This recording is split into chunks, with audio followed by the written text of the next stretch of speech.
All right, if you're gearing up for your exams, there is one major agreement you absolutely need to have on your radar. We're talking about the huge Trade and Economic Partnership Agreement, or TEPA, between India and the EFTA countries. Honestly, it's a total game changer, and we're about to break down every single detail you need to know. Let's dive right in. Right off the bat, this is the number that's grabbing all the headlines. $100 billion. But trust me, this agreement is so much more than just a big number. It's actually a historic commitment that kind of redefines how free trade deals are even made. We're going to get into exactly what that means for India. So, here's our game plan. First, we'll cover the absolute basics of the deal. Then, we'll unpack that massive $100 billion promise. After that, we'll dive into the specifics of trade, look at other key rules like IPR, understand the big strategic picture, and then wrap it all up with the most important takeaways for your exam. Okay, first things first, let's cover the fundamentals. Getting these basics right is absolutely crucial for scoring well on any question about this topic. So, what exactly is EFTA? Well, EFTA stands for the European Free Trade Association. It's basically a club of countries that got together way back in 1960 to boost free trade among themselves. Just think of it as another major economic bloc in Europe. You've got the EU, the UK, and you've got EFTA. So, who's in this club? There are 4 members: Switzerland, Iceland, Norway, and Liechtenstein. Now for your exams, here is a super easy mnemonic to remember them. Just think that India signed a deal with SINL, S-I-N-L. Simple, right? By the way, Switzerland is our biggest trading partner in this group, with Norway coming in second. Let's get to the most unique part of this whole agreement, the one thing that makes it a true game changer. This is definitely the part you'll want to highlight in your notes. Okay, so the EFTA countries have made a legally binding commitment to bring in investments worth $100 billion into India. Now, a really crucial point here for your exams. This is foreign direct investment, or FDI.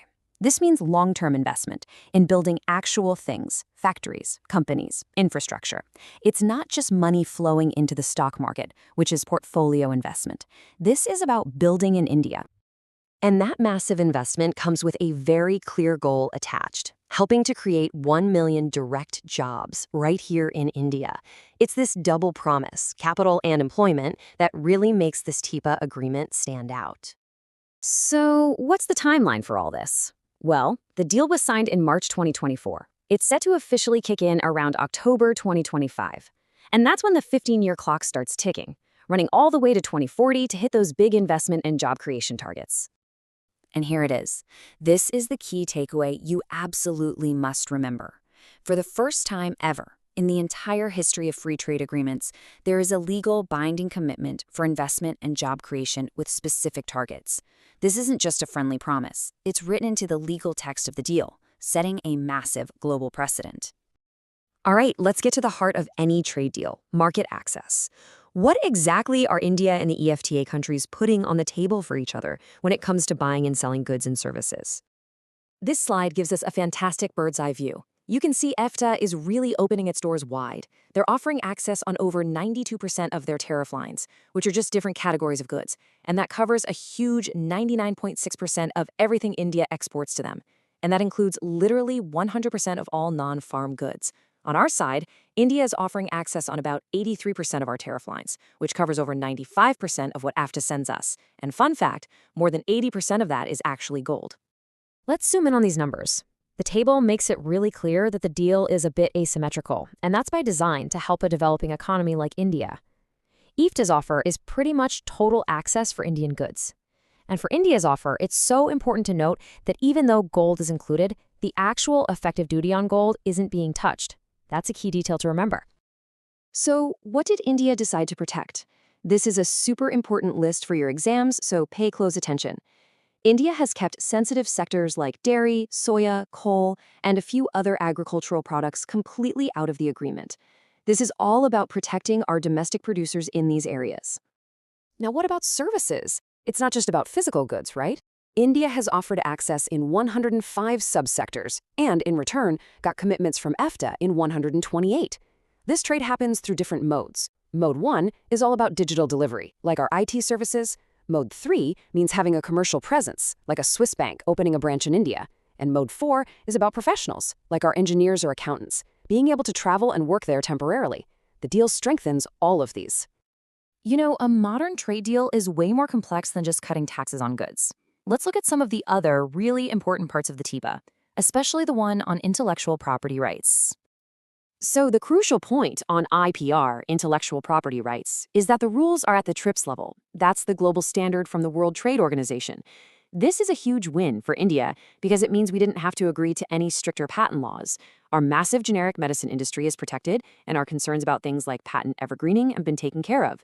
The deal also touches on sustainable development and recognizing each other's professionals. Okay, let's zoom out and look at the bigger picture. What's the grand strategic vision behind this whole partnership? It's actually captured in a pretty cool concept. This quote from the Swiss State Secretary really hits the nail on the head. The whole idea here is that this isn't a competition. The economies of India and the FTA nations are seen as complementary. They fit together like puzzle pieces to create a situation where everybody wins.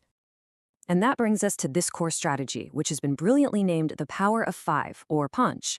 Make sure you jot this keyword down for your exam answers. It's all about the 5 partners, India plus the 4 FTA nations, working together by playing to their unique, complementary strengths. And this table just makes that Power of 5 idea crystal clear. India brings its incredible scale, huge demand, and amazing skilled talent. Switzerland brings its world-class precision manufacturing and finance. Norway is a powerhouse in maritime and clean energy. Iceland offers cool niche clean tech. And Liechtenstein is an expert in high-value manufacturing. You put them all together and you get a really powerful economic force. All right, we have covered a ton of ground. So now, let's boil it all down into one final exam-ready revision slide. Think of this as your ultimate cheat sheet for the India FTA TEPA. Let's do a rapid-fire revision of the absolute must-know points. The deal is the TEPA with the FTA nations. Remember our Sin Laomonik, the historic commitment, $100 billion in FDI and 1 million jobs over 15 years. For market access, remember EFTA's huge 99.6% coverage versus India's 95.3%. No India's key exclusions, dairy, soya, and coal. The IPR level is TRIPS compliant, which is a big win for our generic drug industry. The strategic concept is the Power of 5.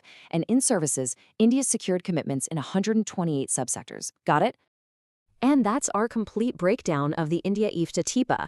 We'll just leave you with this final thought for your analytical answers. As India keeps signing these ambitious deals with developed economies, how do you think this strategy is going to shape our journey to becoming the world's 3rd largest economy? It's definitely something to think about. Thanks for joining us.